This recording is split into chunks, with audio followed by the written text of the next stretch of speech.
Welcome back to Get the Check. I'm Maya. I'm Anika. I'm Priya. And today we have a deep dive on Ramp. Ramp is a Series D company. They were started in 2019 as a corporate card and spend management platform, and they now serve over 25,000 businesses. We're going to be going into their product, their strategy, and their future vision. They're also widely considered one of the fastest growing companies of all time and the fastest in fintech to reach 100 million ARR in 2 years. Yeah, I feel like Ramp is what you think about when you think of sexy fintech. And I think a lot of that is attributed to their culture and just the general vibe that they put out. Make fintech sexy again. Fintech's always been sexy. Yeah, I don't think so. I feel like it's always been the cool kids. No, but I feel like they had their moment and then the moment passed. And now like AI is having a moment. That's true. I'm bullish on fintech, but You the have very to be. unbiased take from Maya, who works at a fintech company. I think something that I hear about all the time is the Ramp v. Brex lore. They're kind of like sassy to each other.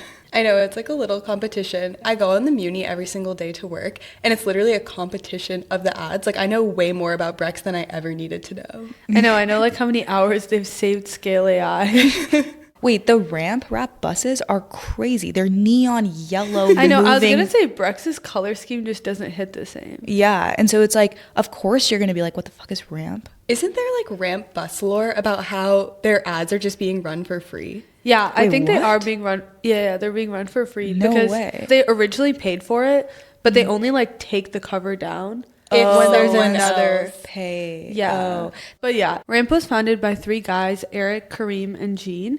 Eric and Kareem met at Harvard, but 3 years before Ramp started, they exited out of Paribus, which was another fintech company that they sold to Capital One, which is where they met Gene. Yeah, so they started in 2019 as a corporate card and spend management platform, like Maya mentioned. And this basically just means that they help companies control and optimize their spending. So their original products were 1, the corporate credit card, and then 2, the actual platform that help companies control and optimize their spending. Yeah, so when you look at it from a business's perspective on what they used to do before they had Ramp, they would have these credit cards issued by Amex most likely. And then they also would track all of those expenses, either export them into an Excel or into another accounting software like maybe QuickBooks.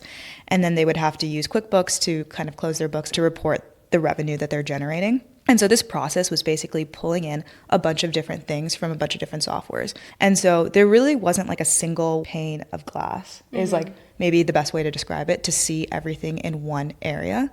And so that's really where Ramp came in and has this very long-term vision of being that for SMBs and mid-market businesses. Yeah, I kind of think of it the same way that Palantir has been able to get into a business by collecting all of this data and then identify inefficiencies because they have access to so much data. Ramp can now do the same thing just for the corporate spend market. So maybe like a year ago, I thought Ramp was just a corporate card. And I remember thinking, why does everyone spend so much time talking about this? But I realized there's so much more than that. So the card is their entryway, but then they do a lot more for their customers. So they have an expense management product that basically matches receipts and stuff to expenses and then also helps you with like accounting, budget planning. They also have a bunch of SaaS products. So they have bill pay, which basically helps you pay invoices to different vendors that are in your system. They also help with like the entire process of procurement of like getting a vendor like Slack. And then they also have more recently introduced other features, for example, Ramp Travel, which is like how you might think of booking travel on an Amex. Lastly, they also have a banking product, which is basically a way that you can keep your money with Ramp. And what's crazy is when we were looking into all of these new products, they built them in pretty much end of 2023, beginning of 2024. Yeah. And it's like all of these 0 to 1 bets, but their engineering and product team move extremely fast. Like they've basically built a competitor to a ton of other businesses. Yeah, when I've heard their product team talk about it, they always talk about velocity. Take a shot every time someone from Ramp getting interviewed says velocity. No, literally. I was listening to a podcast and I think the VP of product said it at least 100 times. But it does speak to their culture and I think how they're able to build products so quickly. And they're taking a really big bet that all of these SaaS offerings will help grow their business beyond what it is today. So let's dive into each of these products, starting with the card. One of the founders said while they were at Capital One that They realized that clients were even more interested in saving time than money because the process of expensing was so broken and inefficient. And so I think they saw the inefficiencies for these small businesses or mid-market businesses, and they didn't really care about credit card rewards or anything like that. Normally, when you think of corporate credit cards, you compete in the game of rewards. You want to offer the best rewards to all these businesses so you can sign up. Ramp turned that on its head and was like, actually, businesses don't care about rewards. They just care about a good product. They care about being able to see all their expenses, get that visibility, and then control spend. And you can actually save a lot more money by controlling your spend than focusing on these rewards. So it's like efficiency is not only core to the way they build, but also the way they think about their product and vision. Yeah, and I think their product team is really impressive, both at the rate that they were able to achieve product market fit, but also because they really listen to customers and align themselves with what customers care about, which is saving money for their business. Yeah, and like as of a year and a half ago, they said they've saved customers $400 million and 5.8 million hours of labor, which is like 5.8 million hours of labor is insane. So considering their growth rate, I don't even want to know what it is now. But at that point, when you're saving customers that much money, there's no reason to like compete on like margins of percent in terms of the rewards game. And this is also why they make their credit card product free. It's basically like a grab to get these customers to onboard, because normally you have to pay a credit card fee per user. And so Ramp was just like, okay, we're going to make it free. And then we'll just make no interest and like they'll give ship you it to all the customers for free too. Yeah, but they just won't give you as many perks as like an Amex would. But it's like, if I'm a business, I don't care if my employees are really getting all those perks, right? Like, I'm almost like incentivized to not want to give my employees perks because I want to save as much money as possible. Well, I think it's more based on industry, whether you care about things like that or not. Because when I think about consulting or banking, those are jobs where people care more about the status than a scrappy startup. But that's who Ramp is targeting. Yeah. Basically, Ramp found like a gap in the market where it's like not everyone is the consulting or banking firm. And like there are tech firms that don't care about giving employees these benefits because they give free lunch. Like, I wouldn't go into the office if it wasn't for my free lunch. No, literally. But yeah, when I was learning about their corporate card, I totally understood the use case, because when I was in consulting, we had a partnership with Uber where like it would automatically expense. You didn't even need to upload it to the site or anything, but we didn't have it with DoorDash. And there could have been any restaurant in the world on DoorDash, and that would not have like been enough for me to use DoorDash. Like I was gonna use Uber Eats every single time just to save myself the hassle. So yeah, it is really annoying. And with Ramp, all of this would be fixed. Well, because these processes are so manual, like right now at my job, if you do travel and you spend under $75 on something, you don't have to input the receipt. Yeah. But if it's over $75, you do have to, which means like you can literally say anything you want. It's so easy to just change credit card statements that anything under $75 is basically fair game. Yeah. Well, what they do is like they look at the receipt that you submitted, and then they also look at the data from the point of sale transaction, and then they match it to see if it verifies. So you can't actually do that anymore because you can just totally alter screenshots of receipts all the time. But that point of sale thing is also really cool, because it means that in a situation where you throw away your receipt, and we've all been there where you're like, where the fuck is this receipt? Like, this is going to be the bane of my existence. It doesn't matter, because a lot of times if it's under $75, they can get enough information from the point of sale that you don't actually need to have your receipt. And they can also tack on all these other cool features. You can create different groups. So if we're like on a consulting team, they could be like, our group has X amount of money to spend at lunch, which would have been really helpful to me in my consulting days when I was a little bus boy getting lunch every day. Because one time I uploaded my receipts, and then the expense person got back to me, basically called me big back, and was like, why did you spend so much money on lunch? And I was like, it was lunch for the entire team. And he was like, it's really suspicious that you spent $200 on lunch. I was like, do you think I had like 7 Mendocino sandwiches at once? Like, it clearly was a team event. It was just a whole thing. The amount of time some associate would have to like tag in a partner that's so busy to figure out expenses is way higher than you would think. Yeah, and you're paying that partner like thousands of dollars if you think about it. Like a minute of their time is totally not worth that expense. Yeah, so like we covered, they have a lot of different products, but about 75% of their revenue is still coming from this core credit card. Flashback to our first episode, I know. Built, yeah, where we talked about how credit cards worked. But basically, a credit card charges 3% to the final merchant of the total dollar spend. And this is for covering the risk of the consumer not paying the credit card back. So that's the interchange fee. And that's the interchange fee. And then that money gets divvied between the network, which is Visa in this case, the bank, and then cash back to the consumer. And so Ramp used to say 1.5% cash back to the user, but I think they've like recently gone back on this and they've scuffed this from their marketing material. But if you look at like their... So it's 0% cash back now.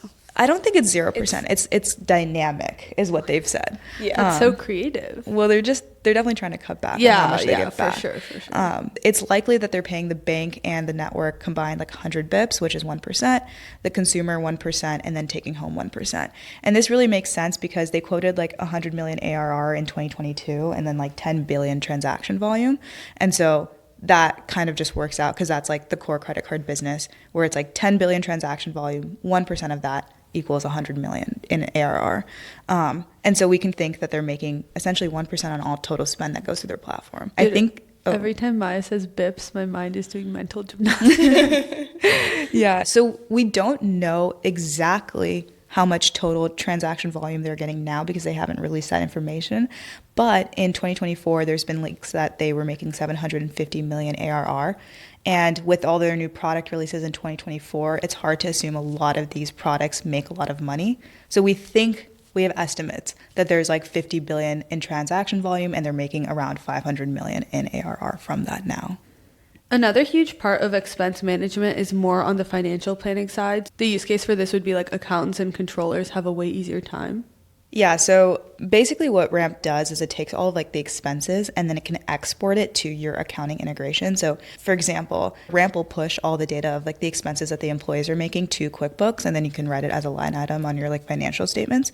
That process normally takes 2 to 3 weeks, but now Ramp claims to have shrunk it down to about an hour. So I think like the thread between all of their different products is essentially just saving companies significant amounts of time, whether you're the end user that's actually the one expensing receipts or if you're on the other side being the accountant that needs to close these books. Yeah, they've essentially made efficiency, time management, and spend management like table stakes for this industry at this point. There's this thing called the race to the bottom where you're like trying to undercut everyone, so you basically lower your margins. And Ramp was like, okay, we're not going to compete in this game. Yeah. Because it's like, if I'm undercutting you by like 10 bips, the end user doesn't even care about 10 bips. Yeah. Right? So it's just like, why are you playing this game? And that's what I think is so unique. Yeah, and then that all leads to Ramp Plus. So while they've had a free credit card, they are now creating a premium version of their product. It kind of reminds me of Flow, where like they got a bunch of users to use the free version and then they actually had like really high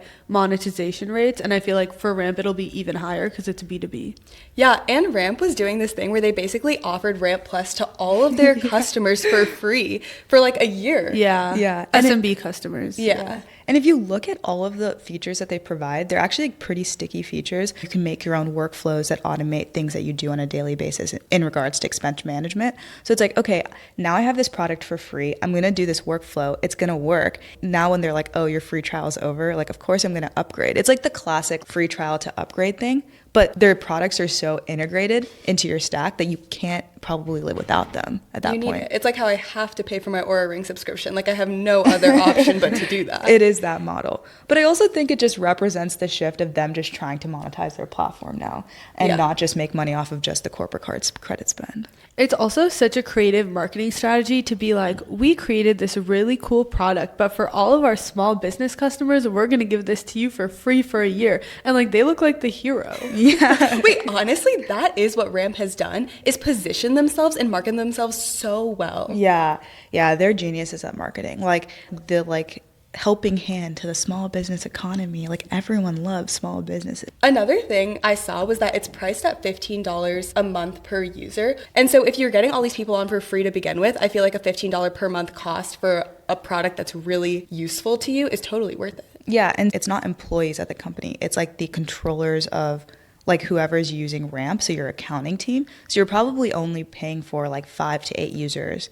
And so that's equivalent to like what, $180 a year? Yeah, if you do the math on it, it's like 180 times like 5 users per customer. Like if you assume like half their customers are going Yeah. to use it, you end up around like 10 million in ARR added per year, which is not that much because they're Yeah. They quoted 750 in the year of 2024 of ARR, and 10 million on top of that is like scratching the surface. So I was like kind of confused at the strategy here, but I think it's more of like a mental model shift for their customers to start paying for the platform more than like a money move. Yeah, I mean, I feel like a few years ago, their big bets, to your point, were on these 0 to 1 products and increasing their software business. Yeah. And so this all just feeds into that idea of paying for something that's really valuable to the customer. Yeah, it's like they're now making a credit card business a SaaS business. And so, and like SaaS multiples and revenue margins are like through the roof when you compare it to fintech.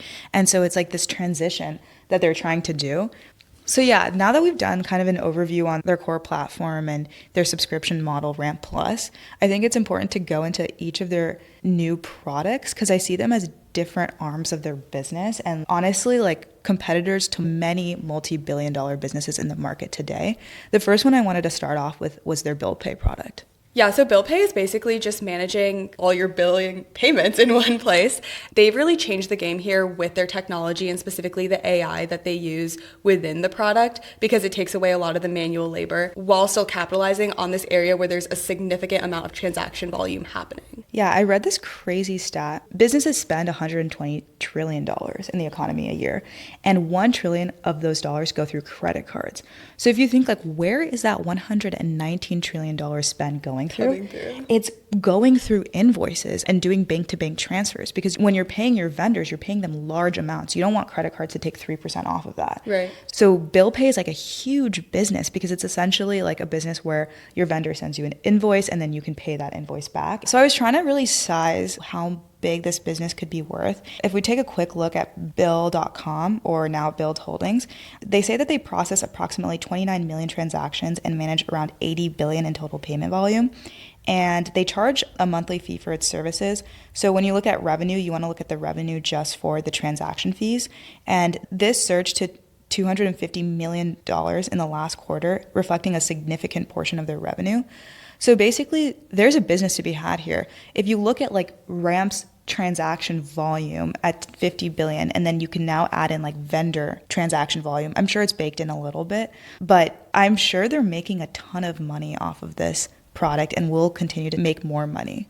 And before you even have these vendors to partner with, you have to figure out who they are. And so that gets into their procurement tool as well. So basically the vendor management and procurement space is just managing the relationships that like bill pay is paying for, right? So it's like managing the relationship between the customer and Slack that then bill pay is like paying the actual invoice. It's almost like managing your subscriptions as a consumer. Like if I had like a software that told me I was paying for like gym subscriptions, like spa subscriptions, whatever. That's how I would compare it to like businesses having all of their vendors and subscriptions in one space too. Yeah, exactly. So in a B2B example, you might be more curious, like, are we using all the seats of the software we're paying for? So that's something Ramp can really easily tell you. You can also get notifications about when certain contracts end. There have been instances where like people forget about if we want a certain subscription for like another year or not. And it's like kind of like how I forgot to cancel my Raya subscription. Then it's like, oh, gotta pay for it for another month. Gotta use Raya for another month. They also have this price intelligence feature where they use the data from other Ramp customers to understand like where Ramp customers are spending their money. And then they tell you whether or not you're spending your money inefficiently for a specific vendor. So it's like if you're spending X amount of money on this vendor and this other business is spending X amount of money on that exact vendor, they could show you that you could maybe be like renegotiating your contract. They basically can help you spend less per vendor and also maybe switch to a different vendor that does the same thing, which is crazy because then like the vendors hate to see you coming with a Ramp card. Yeah, like they're literally creating enemies in the space. That is crazy. Yeah. And this space has been around forever. SAP has been in this space for a long time. There's been a breakout competitor called Zip. Zip is a more recent startup. They're a $2.2 billion company, and they process $107 billion in customer spend through their platform. And their target market is more like enterprise customers instead of small and mid-market businesses like Ramp is. So I feel like Ramp is doing something very similar to Zip in this case, but providing it for a different space. Definitely. They're making sure that they capture every single segment that exists. So another product that was recently launched is Ramp Travel. And that is something that every company needs, because Ramp actually cited that 20% of expenses on Ramp come from T&E, which is travel and entertainment. I would be interested to know the breakdown, though, between travel and entertainment, because my one thing with Ramp Travel is I feel like it's a good feature to have feature parity, but they're specifically targeting the type of business that doesn't do a lot of travel. Like something like the consulting company I worked for, like they're always going to pick Amex because Ramp will never be able to compete with Amex on like lounges and other amenities like that you get when you travel, even just like the relationships Amex has with hotels and a bunch of other things. So I don't see this becoming like a $1 billion business the way like Procurement could. Yeah, I was also really curious because I was like, how can one company build so many arms in less than a year? Like, there's got to be, velocity. I feel like there's got to be a little bit of distraction, and also like they have this kind of ego that they can do everything themselves. Like, I think another way they could have gone about this is like done big partnerships with Navan, for example. Brex already did partner with Navan. They launched Brex Pay for Navan. Oh, they beat him to it. Yeah. Well, I just think it's Ramp was too busy asking for the bus ads. Yeah, I think it's just Ramp has like a very we can do it ourselves mentality. Yeah, in software a lot we talk about build or buy. Like either build the thing in-house yourself because you think it's bread and butter to your core business and you care about the margins on that, or buy because you think it just enhances your product, makes it better, but you don't care about really being the best in class leader. And I feel like Ramp is like fully build and they think that they can be better than everyone else. And I just think there's so many layers to travel. Like think about Expedia and how much they've been building for years and years and years. And Ramp thinks like they can, I don't know. Do you get what I'm saying? Okay, my thing is I think it depends also how high of fidelity the product needs to be. Because I don't think their average customer cares that much for all like those features. A McKinsey. Yeah. And so like they just need a baseline level. They just need to be able to book a flight at not a super high absurd rate. Yeah. Like a lot of third parties charge. Yeah. And that's basically it. Yeah, it's like why offer the creme de la creme if it's like not something that they care about. They also do have like some complex travel features. Like with international travel, I think they have some Ramp Plus features that have to do with like how taxes change or how currency changes, because they saw a lot of cross-border payments on the platform. Yeah. I think I'm interested to see how this strategy plays out in the future. Yeah. But I do believe in their ability to control resources and control the kind of spend that they're betting on for 0 to 1 projects. And it's also similar to how Apple builds everything in-house, and then once they have you in their ecosystem, they're kind of able to sell anything they want to you. Because it's like, sure, maybe Navan is a little bit better than Ramp Travel, but is it worth it to have another system that you have to go into if Ramp Travel's good enough? Yeah. So they have all these products related to money, like how you're paying your vendors, how employees are spending money, and it makes sense that they start to then develop a treasury product where you store money, and they already have this. Yeah, so they currently have a banking product, but they're not actually able to do any type of investments on it, which is what people would expect from a banking product. A banking product, yeah. Yeah, it's literally just a checkings account. Yeah. Well, I see it as just like, I do think that they're going to expand that product. But it's like bank accounts are hard to build as an engineer. I mean, it's something that people do. There's a bunch of neobanks out there, like holding money in accounts. It has been an engineering concept for a while. But you have to like still build the core foundations of that system before you can go and like expand product-wise. Yeah, I think this is a gap and Ramp could improve on this. And so I think it's something that they'll do soon in allowing companies to be able to actually open investment accounts so they can get that like 4.5 or 5% that you would get in a high yield savings account, and then also have a place to keep their money that they're then ultimately spending on their Ramp card. Yeah, and the high yield savings account gets into the business model of their current banking product. So the way that I thought about how much ARR this could potentially add just in the way that it is now without like going into investment is they have 25,000 customers. If you assume like 20% adopt their banking product, which I feel like is reasonable, and that they have about like 500K to 2 million in deposits each because they're in like the SMB middle market space.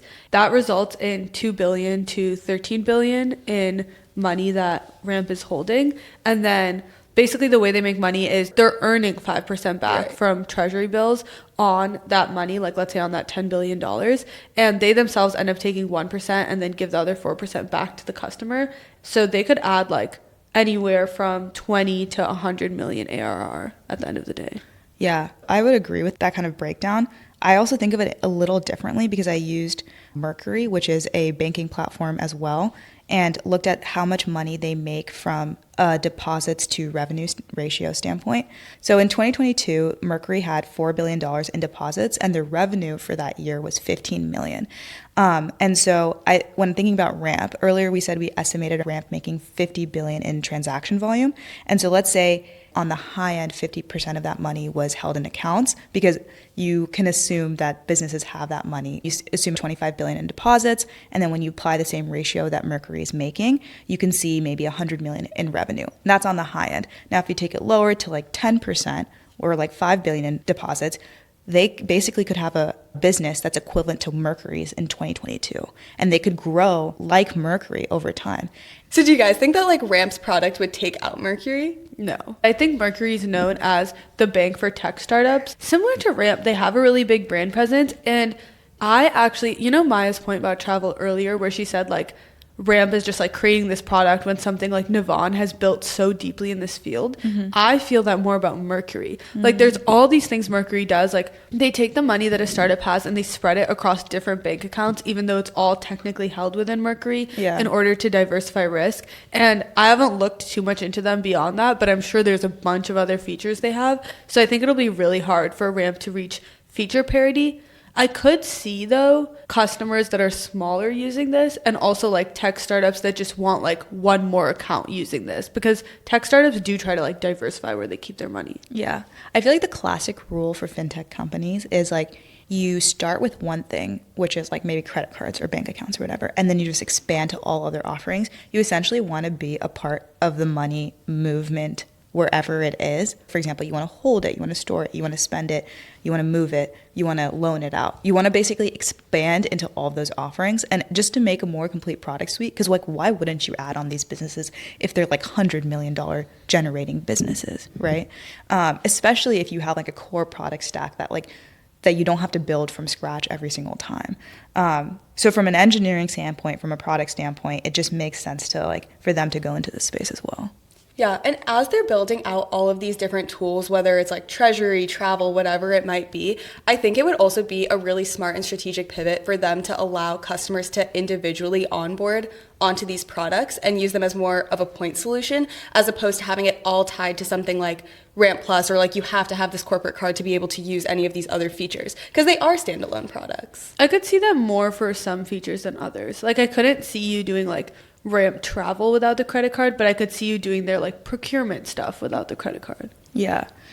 I guess like sidebar, or maybe not so sidebar, but it seems like Ramp is spending more and more time on product expansion and maybe less time on like lead generation. Yeah, I've been thinking about this because of all the marketing that we see literally all over. I feel like every single person has to have been contacted by Ramp at this point. Yeah, for sure. Well, there's like Reddit threads of like them harassing people. Well, not so as they're harassing people, but it's just like they have a really pushy. Aggressive sales team. That's like, sorry, that's like the good way to say it. I always look on Reddit to see if like there's any like drama from the customers. The inside scoop. Yeah, because I feel like that's a good way to get an unbiased take. To be fair, I think that most successful products do have very pushy and aggressive sales teams, because that's how you get your brand out there. But I think that moving forward, they are going to have to focus on potentially expanding outside of their core group of tech companies that they've always targeted. Yeah. Because there's a lot of money to be made. Yeah, I mean, like they can move into all these different verticals. I'm sure they're already doing it to some extent, but they could start their marketing efforts there as well, like med spas. Like That's med so spas? specific. That's what's top of mind for mine. No, but like baby lip filler? Botox soon. Wait, but med spas spend a ton of money. No, they do. do. And it's just like, but it's like these types of businesses that are like very high revenue generating, high spend businesses that are still number of employees are small. So they like don't have enough of a team to really warrant the cost of like this whole creating a whole accounting team. But it's like that's like what I see as like the ideal customer for Ramp. Yeah, or even something like a construction company. Yeah. Where you're only counting like the people that are actually ordering the supplies. Because if you think about how many materials are necessary to build things like that, you need to spend a lot of money there. It will require a lot of product differentiation though, because all the procurement stuff they do is like assuming you're like buying something online, not like you're going in person and collecting some timber. I clearly don't know what construction companies do. Anika thinks they're going into the woods and chopping down the trees themselves. Don't they have to like collect the materials? I'm sorry. No, this is the problem I'm talking about. People in the tech bubble don't understand the way construction works. Yeah. And they also probably don't have the integrations. Like, for example, they're definitely the way they have an OpenAI integration to see how much money you're spending on compute. This actually is a big thing because, like, for example, in the HR software space, there is a competitor to Rippling that literally just does construction HR. Yeah. And you would think like, oh, construction doesn't need their own HR software, but they do. And it's so much worse of a product, but it still has... of like how many contractors and stuff they have? Yeah. I looked into this a while ago, don't remember the details. You know what another of the big things is like all these HR softwares assume like a certain employee structure. There's all these different things like you don't think about. So like how would the so corporate card work when it's like a contractor? So you're saying like Ramp is just not set up for all these other verticals?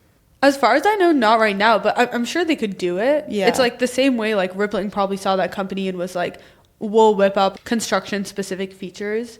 But I feel like they're not focusing on verticals. They're focusing on products right now. Like, I guess maybe what I'm trying to say is they're like focusing on getting their customers to make them more money rather than expand their customers. I actually don't necessarily agree with that because I listened to the lead of growth talking, and he was directly asked, does most of your additional revenue come from current customers or new customers? And he said the majority is from new customers. So they talk a lot about their new products because I feel like from a marketing perspective, that's what makes sense. Yeah. But I don't think from a revenue perspective, that's what's actually fueling their growth. But I do think what they're trying to also do is develop the playbook or figure out the strategy on how to milk more money out of the customers too.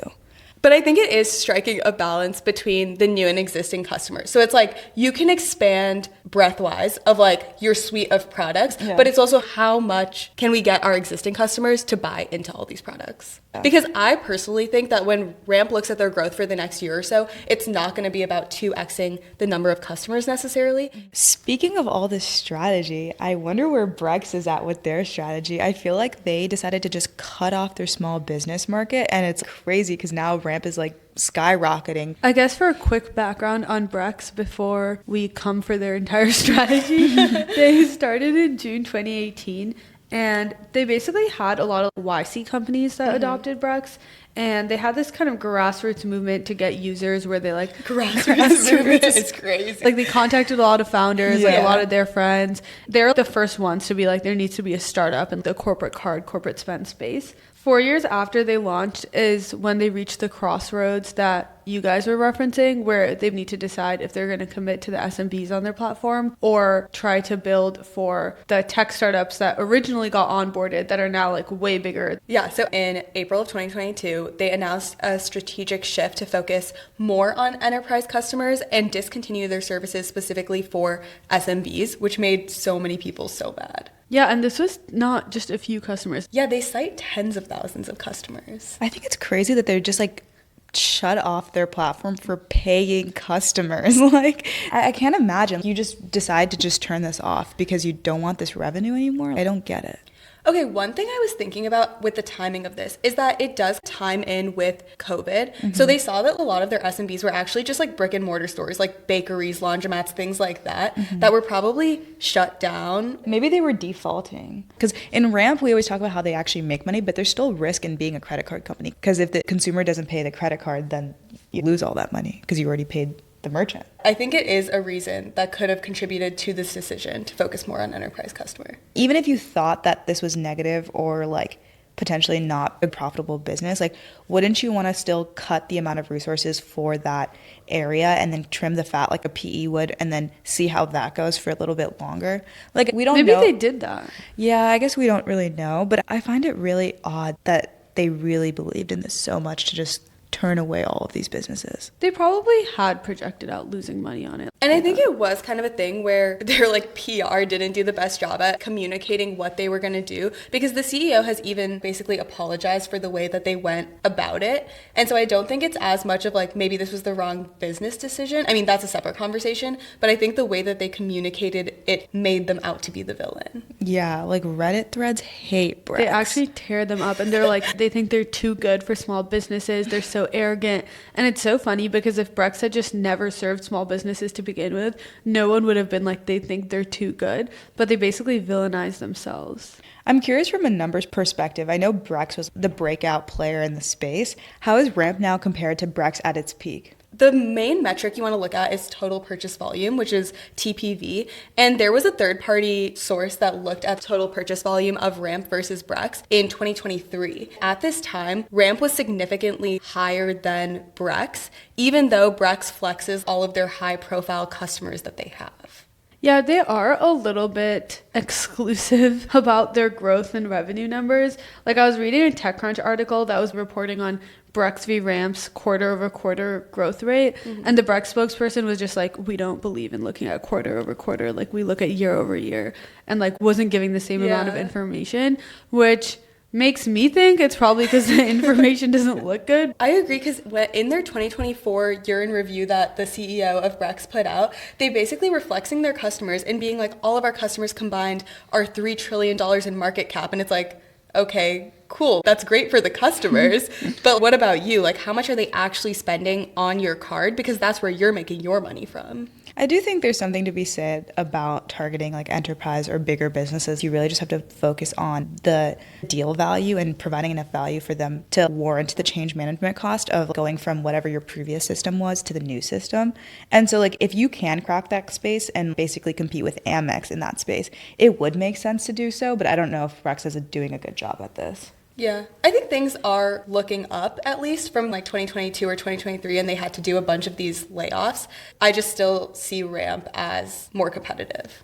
Yeah, and to your point, Maya, that brings us to Amex. Amex is a more legacy player, and they do just focus on the enterprise market. I honestly feel like Ramp isn't trying to compete a ton with Amex because they're probably not at product parity with the enterprise features that Amex offers. Yeah, I would agree. I also think that big consulting firms like McKinsey, they would never turn off of an Amex, for example, because the rewards program is so core to like the employee benefits that they would never want to get rid of something like that. Maybe they're just not even competitors because their customer profile is truly that different. I do still think they're competitors. Like they have Shopify, and then they say they have a couple other tech enterprises. I don't think they name all of them. Sometimes in interviews they like won't say which one. Mm-hmm. Maybe they wouldn't compete for like a McKinsey, BCG, Bain, but they would compete for a really big tech company, because also I feel like the big differentiator to me between Amex's platform and Ramp's really is within travel. Yeah. So I think you could be very big, just not travel dependent, and still be choosing between Amex and Ramp. Yeah, I agree. I think it does come down to company priorities, because it's like, how do you compare being able to go to the Centurion Lounge to like cost savings in your business? To be fair, that can be something that is important to certain companies. And so Amex plays to those strengths. I also think that a little bit you can see them moving into each other's product features. Amex recently announced virtual cards, and Ramp started doing Ramp Plus, which is basically like an annual fee, which is what Amex does. Mm-hmm. So I think you do see competitors eventually converge after they initially go after different sizes. Yeah, it's also like healthy competition in the space, because otherwise Amex as a legacy player has no incentive to improve at all. I do agree that we'll see that the competitors will start to converge, but at the same time, they're really competing in very different ways. Like at its core, Amex is competing on rewards, and at its core, Ramp is competing on product.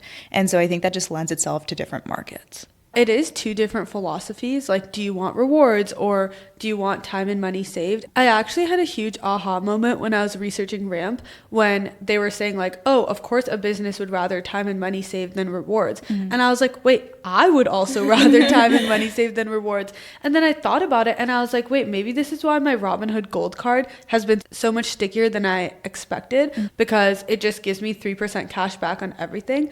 And so my pod prediction is that Robinhood Gold will become like the D2C credit card version of Ramp that basically prioritizes saving you money, even if that means you're spending less on the card. I feel like I kind of disagree, because there's a consumer behavior part of the equation. A business can look at all of the expenditure and make the most logical decision because they can see, okay, here are the inefficiencies, and we have a pure objective to, make the most amount of money.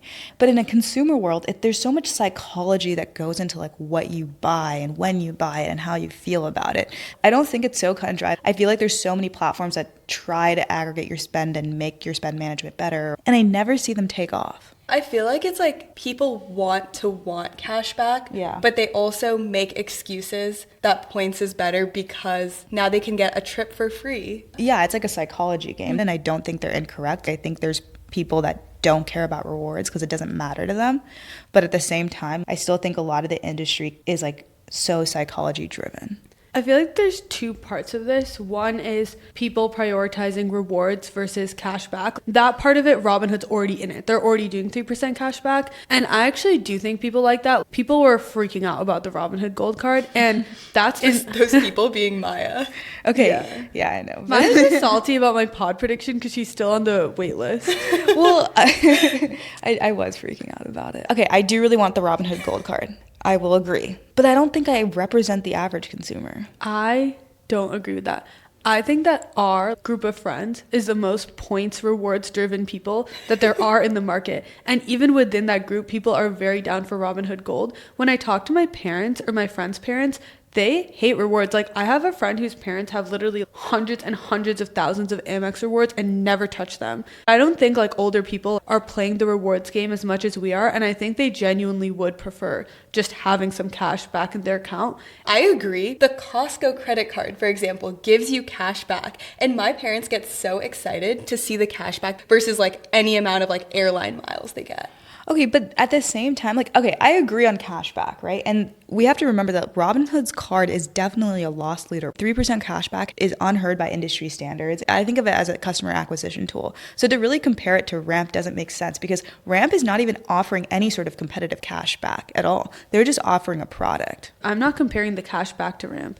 I'm saying that Ramp's pitch is if you use our card, you'll spend less. And Robinhood Gold's pitch right now is cash back, which is moving away from rewards. But I'm saying there's a future state where they're like, if you use our card, you'll spend less. And I feel like there's product features I've seen that are already targeting this that I've never seen on Chase or Amex, both cards that I have. So like one example is I can spin up a virtual card that expires in 7 days if I want to put a free trial on a subscription, the exact same way you can on Ramp. I can schedule my card to be paid like every week, which I know you could also do on like Chase or Amex, but I just don't feel like Chase and Amex's UI is set up in like the same way. Down the line, they could totally say like, hey, you've paid for HBO for 3 months, but we're integrated with all the apps on your phone and you haven't logged in. I guess I'm confused by your prediction. Is your prediction that they're going to bring cash back down and down because they're going to provide more value in their actual platform?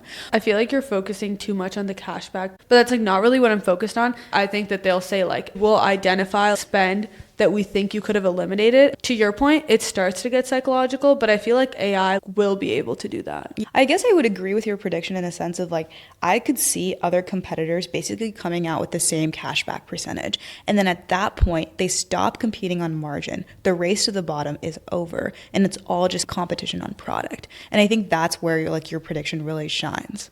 And it's a philosophical change from a credit card company saying our goal is to get consumers to spend the most possible to instead say our goal is to get them to spend the least possible. And to your point, Ramp does that because their credit card is a part of a bigger ecosystem. It doesn't work otherwise. But I think Robinhood also has been pushing this huge ecosystem of like features that people normally wouldn't do with them. They do with the legacy player. For example, banking. Yeah, you're incentivized to get your customer to spend as much as possible. But in this case, if you have other products in the ecosystem and you are trusting this brand to save you money, you are most likely to also trust that brand to also bank with them, to have a brokerage account with them, etc. Exactly. But long term, Robinhood could make money on the gold card too if it becomes super popular and they don't need to have that 3% bait and they can lower it the same way Ramp originally had a 1.5.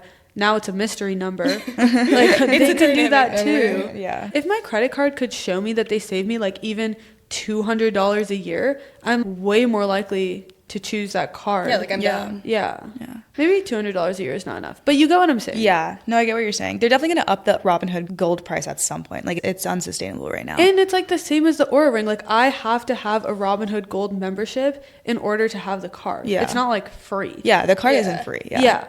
Yeah. Well, Which is kind of like Ramp Plus. Yeah. So I feel like there are, like the parallel is there. you know what this really is telling me is that we should do a Robinhood episode.